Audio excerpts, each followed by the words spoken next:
2025년 올해 우리 아름다운 교회 공동체 표어는 영적으로 성장하는 교회 공동체입니다.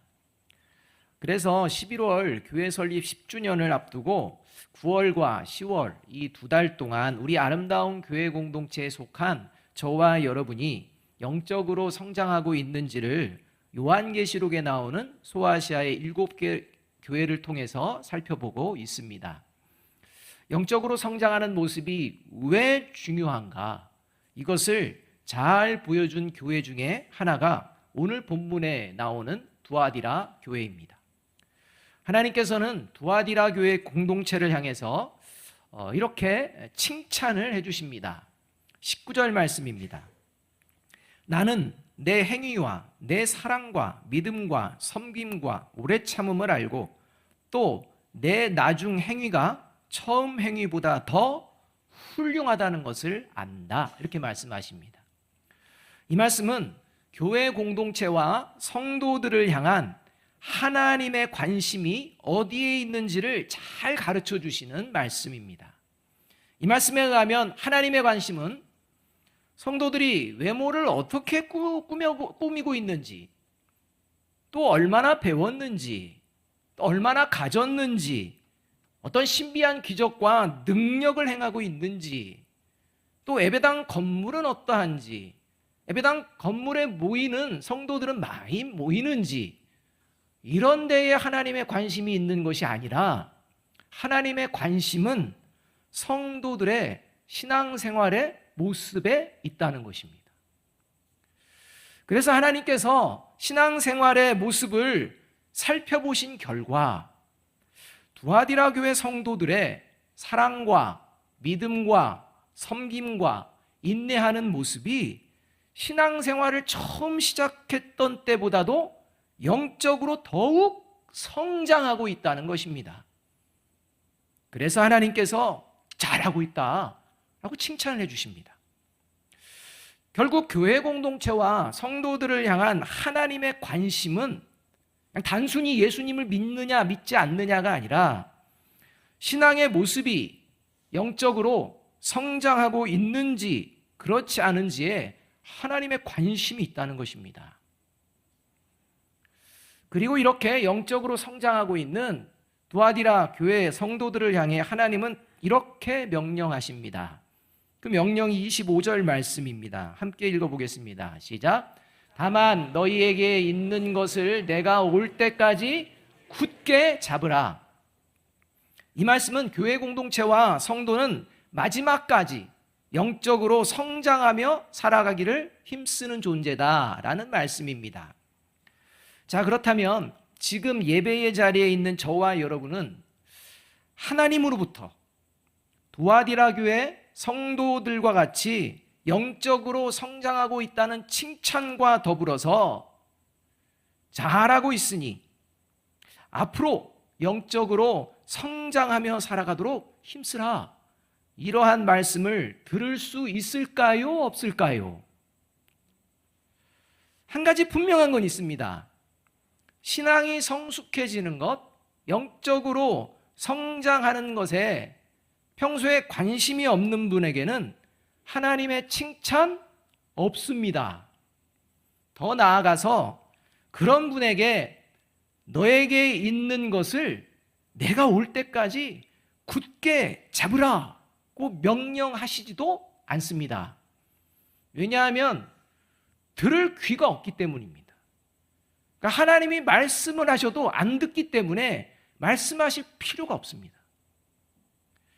그래서 29절에서 귀 있는 자만 성령이 하시는 말씀을 듣게 된다.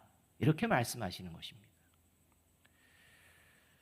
오늘 두아디라 교회 성도들에게 하시는 하나님의 말씀이 저와 여러분에게 들려지고 저와 여러분의 모습을 살펴보게 되며 하나님의 말씀대로 살아가기를 결단하게 된다면 그것이 바로 들을 수 있는 귀가 있는 구원받은 그리스도인의 증거입니다.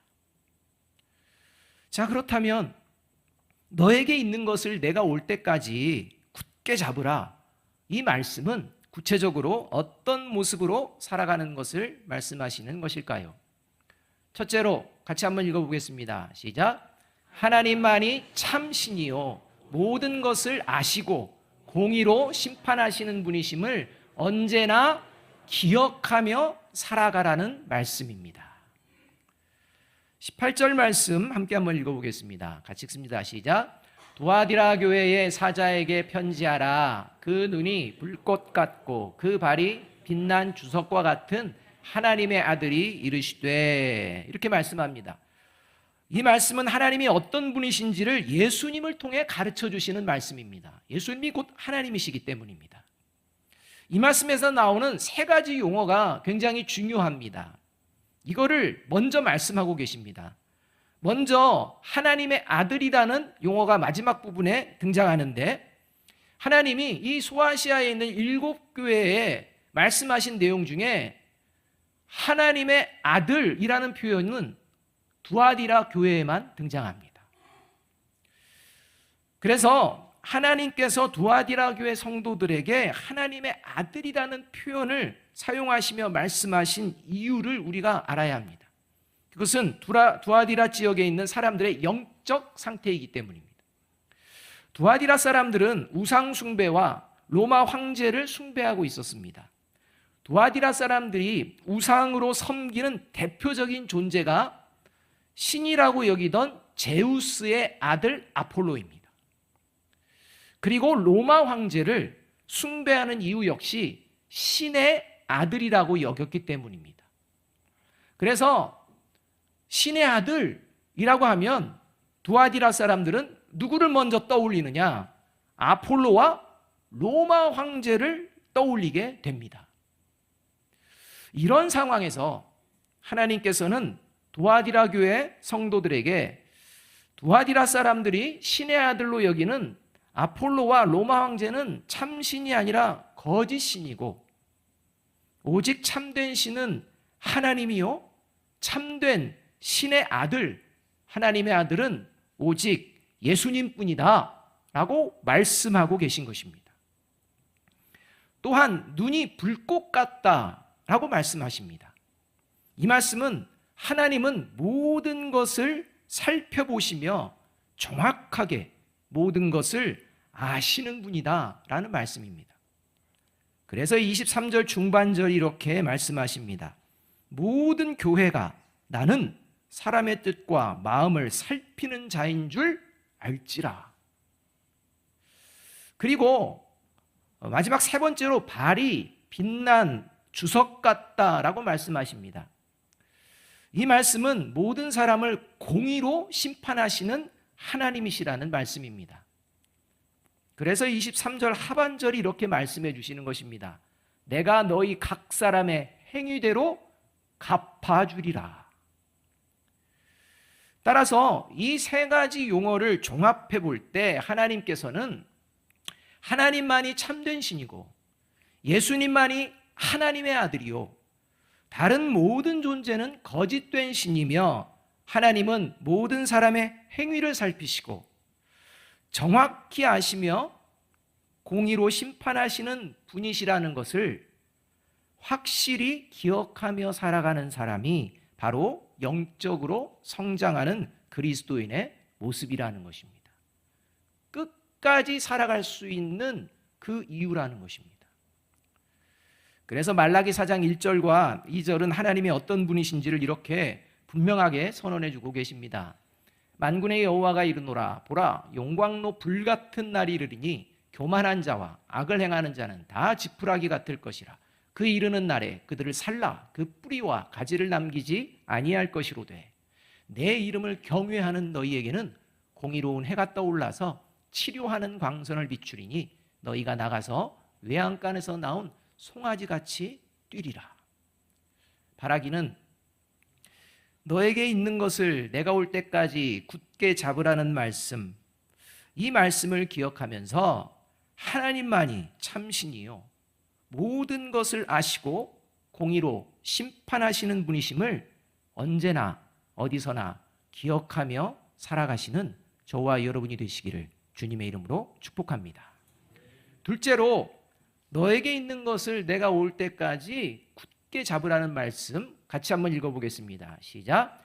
예수님을 믿는 척하면서 신앙을 변질시키고 무너뜨리는 사람과는 함께하지 않도록 힘쓰라는 말입니다. 네.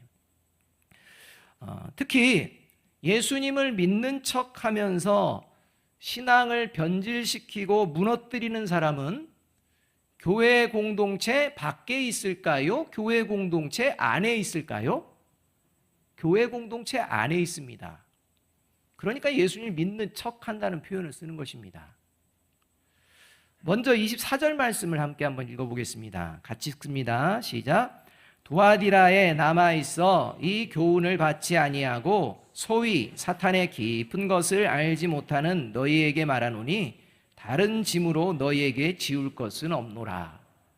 이것은 지금 영적으로 성장하고 있는 성도들을 향한 하나님의 말씀인데요. 여기서 이 교훈이라고 이 말하는 교훈은 사탄의 가르침, 사탄의 미혹을 말합니다. 그리고 사탄의 깊은 것을 알지 못하는 너희라는 이 말씀은 악에 물들지 않기 위해서 사탄의 미혹을 단호히 거부하며 살아가는 이런 모습을 의미합니다.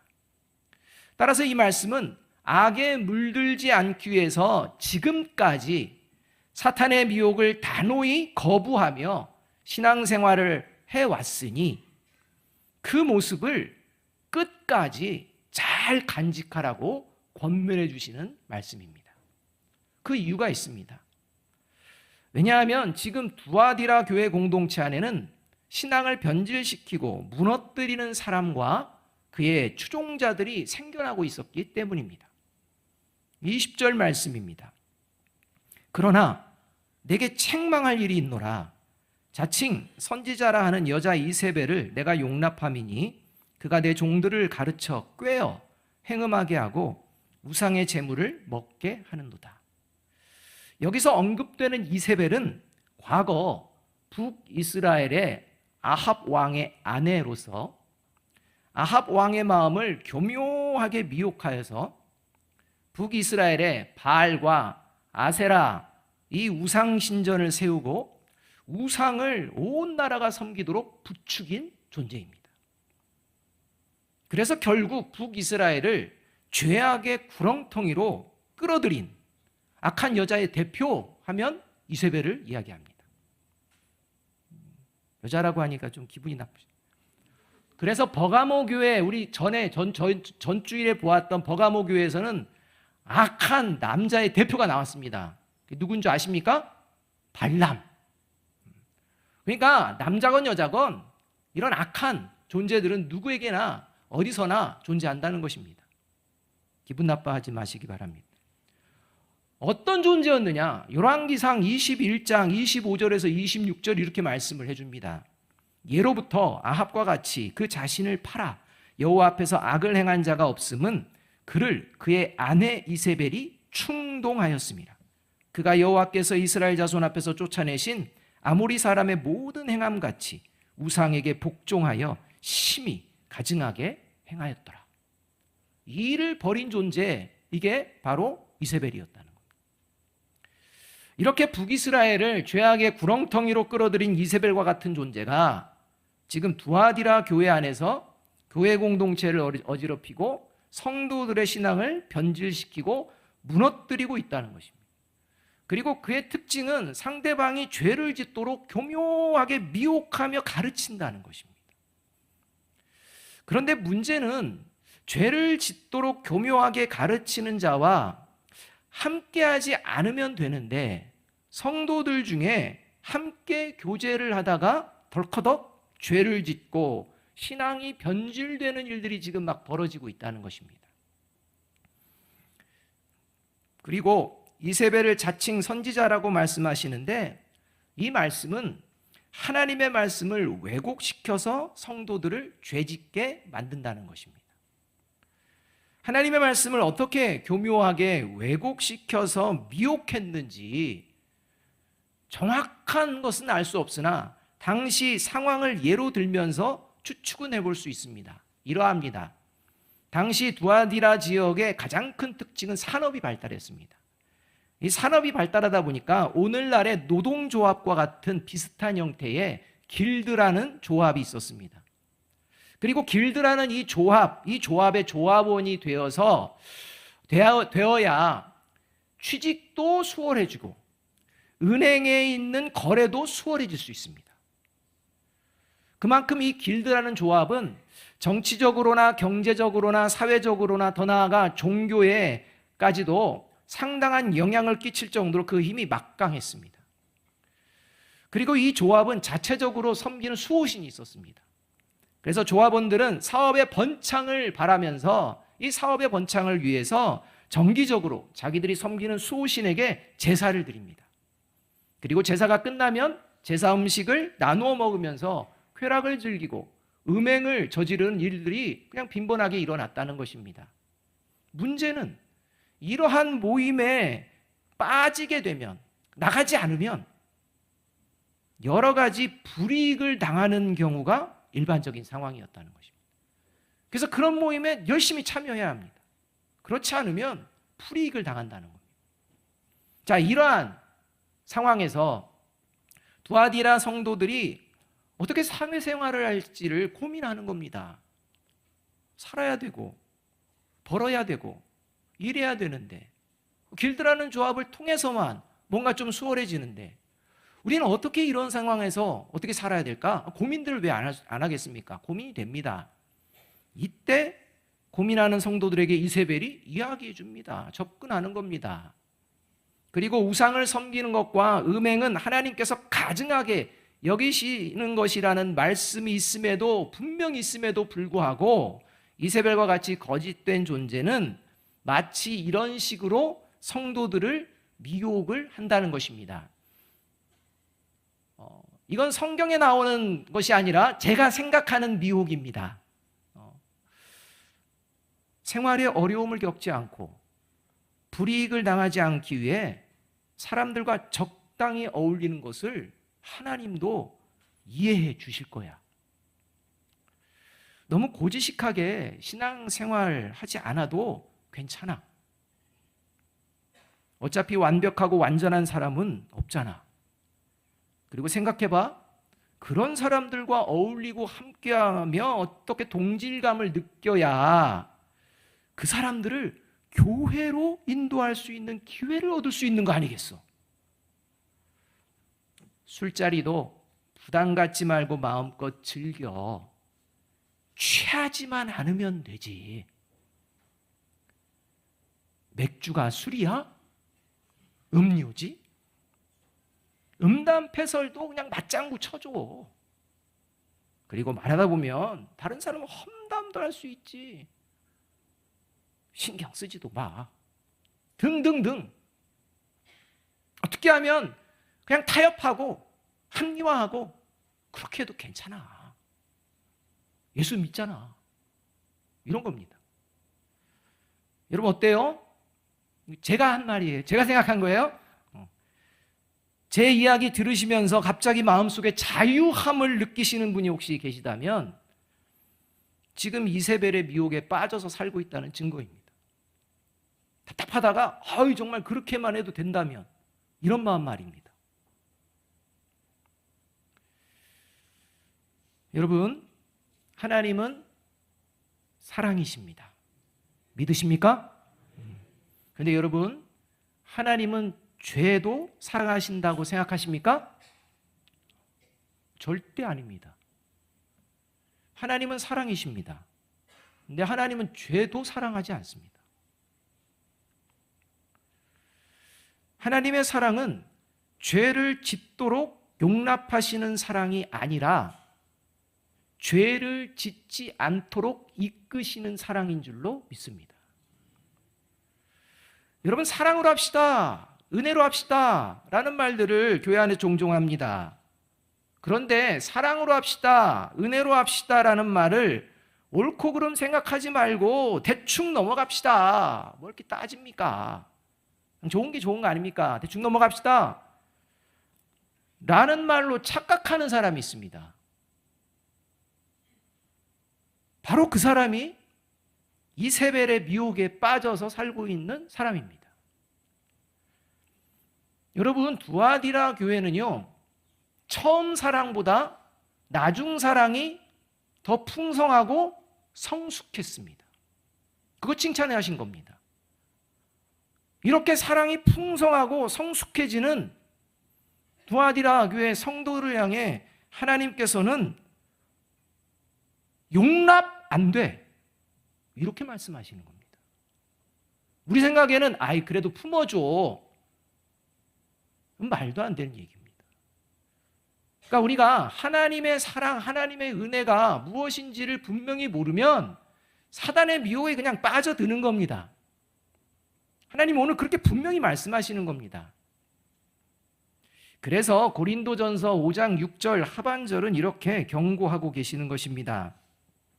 적은 누룩이 온 덩어리에 퍼지는 것을 알지 못하느냐. 그냥 내버려 둬가 아닙니다.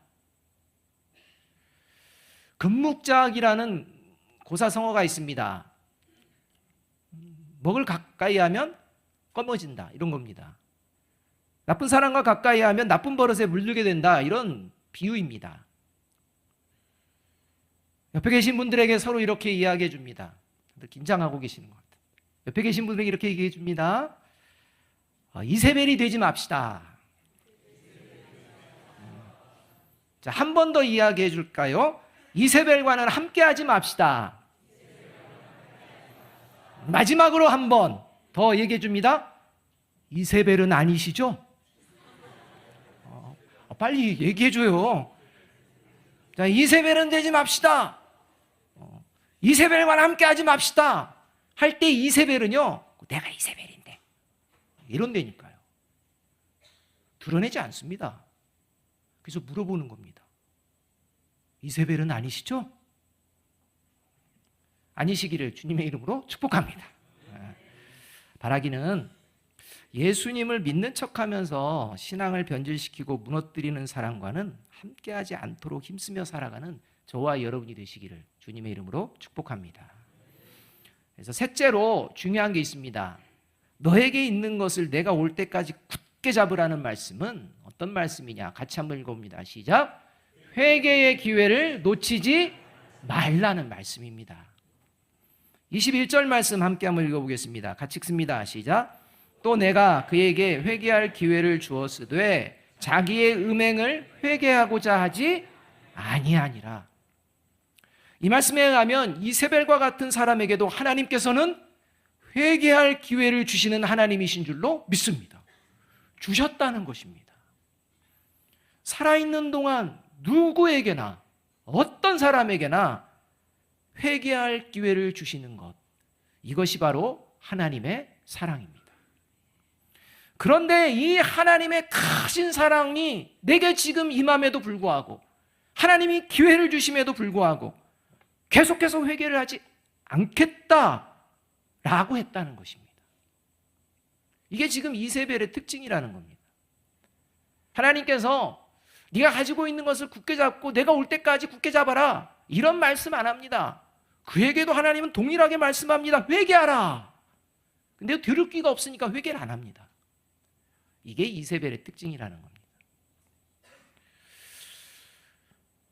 이세벨과 같은 사람에게도 회개를 기회를 주시는데도 불구하고 회개를 하지 않고 하는 이 모습이 구약 성경에 이미 등장을 한다는 겁니다. 열왕기 말씀을 보면 이스라엘을 타락시켰던 이세벨에가 하나님께서 회개할 수 있는 기회를 3번을 줍니다. 한 번도 아닙니다. 3번이나 줍니다. 회개하지 않으면 어떻게 될지를 막 눈으로 똑바로 보게 하십니다. 첫째가 3년 6개월 동안 가뭄을 주십니다. 둘째가 갈멜산에서 엘리야가 행한 일을 듣게 하십니다. 이세벨은 자신이 섬기는 바알과 아세라 신이 갈멜산에서 아무런 능력을 발휘하지 못하는 그런 존재요, 하나님만이 참된 신임이 증명되었음을 들었음에도 불구하고 오히려 회개하기보다는 엘리야를 죽이려고 합니다. 마지막 3번째 기회는 아합과 이세벨이 앞으로 이렇게 살다가는 어떻게 죽게 될지 하나님이 선지자를 보내셔서 경고를 해주십니다. 그걸 듣습니다. 그리고 아합이 먼저 하나님의 말씀대로 죽는 것을 보았습니다. 그럼에도 불구하고 끝까지 회개하지 않다가 결국에는 비참하게 죽음을 맞이하게 됩니다. 여러분, 하나님은 누구에게나 회개할 기회를 주시는 분이십니다. 그런데 이세벨과 같은 존재는 끝까지 회개하지 않습니다. 그래서 결국에는 영원한 형벌을 받게 되는 것입니다. 그래서 하나님께서 지금 두아디라 교회 성도들에게 엄중하게 경고를 해주시는 겁니다. 이렇게 말입니다. 22절과 23절입니다. 볼지어다 내가 그를 침상에 던질 터이요 또 그와 더불어 간음하는 자들도 만일 그의 행위를 회개하지 아니하면 큰 환난 가운데 던지고 또 내가 사망으로 그의 자녀를 죽이리니 모든 교회가 나는 사람의 뜻과 마음을 살피는 자인 줄 알지라. 내가 너희 각 사람의 행위대로 갚아주리라. 범죄한 자신은 물론요, 그 자녀까지도 그 죄에 물들이게 한다면, 그리고 회개하지 않는다면 그 자녀들을 포함한 모든 자들이 그 결과로 인해서 영원한 형벌을 받게 된다라는 말씀입니다. 그리고 여러분, 이게 하나님이 그냥 말씀만 던진 게 아닙니다. 그리고 실제로 그렇게 행하신 하나님의 역사하심, 이것을 열왕기하 10장에 기록을 해주십니다. 열왕기하 10장을 보면 이세벨을 아내로 두었던 아합 왕의 아들들 70명이 모두 죽임을 당하는 장면이 나옵니다. 따라서 하나님께서 두아디라 교회를 향해 경고하시며 과거의 이세벨과 관련된 역사적인 사건을 기억나게 하시는 것은 반드시 하나님께서 그리하시겠다는 선언이요, 동시에 이런 영원한 형벌에서 벗어나기를 원하시기 때문에 주신 말씀인 줄로 믿습니다. 이걸 명심해야 합니다. 하나님 그냥 말씀만 하고 그냥 잊어버리시겠지, 천만의 만만의 말. 그래서 성경에 다 기록해 놓은 것입니다. 하나님의 말씀대로 이루어지지 않은 게 있는지 보아라. 하나님이 언제 거짓말하는 거 보았느냐? 성경이 말하는 것입니다. 그래서 오늘도 저와 여러분에게 하나님께서는 회개의 기회를 주시는 그것이 저와 여러분을 향한 하나님의 크신 사랑인 줄로 믿습니다. 그래서 오늘 우리에게 주시는 하나님의 말씀을 들으며 오늘부터 나의 신앙생활의 모습이 점점 영적으로 성장하기를 원하며 너에게 있는 것을 내가 올 때까지 굳게 잡으라는 이 하나님의 말씀을 기억하며 살아가기로 결단하는 사람, 그 사람에게 하나님께서는 이제 이렇게 약속해 주시는 것입니다. 25절과 26절 그리고 28절 말씀 함께 한번 읽어보겠습니다. 시작. 다만 너희에게 있는 것을 내가 올 때까지 굳게 잡으라. 이기는 자와 끝까지 내 일을 지키는 그에게 만국을 다스리는 권세를 주리니 내가 또 그에게 새벽별을 주리라. 여기서 새벽별은 마지막 재림 때 오시는 예수님을 상징합니다. 사랑하는 여러분, 오늘도 사탄은 이세벨과 같은 자들을 동원해서 예수님을 믿는 믿음의 사람들이 영적으로 성장하지 못하도록 온갖 권모, 술수를 동원해서 방해하고 교묘하게 미혹합니다. 이건 끊임없이 일어납니다. 이런 상황 속에서 어둠을 이기고 새벽이 밝아오듯이 마침내 어둠의 권세를 완전히 이기시고 영광 가운데 다시 오실 새벽별 되신 예수님만 바라보며 거짓된 자는 멀리하고 거짓의 자리에서 멀어지고 믿음의 성도들과 함께 날마다 영적으로 성장해 가기를 힘쓰는 저와 여러분이 되시기를 주님의 이름으로 축복합니다. 기도하겠습니다.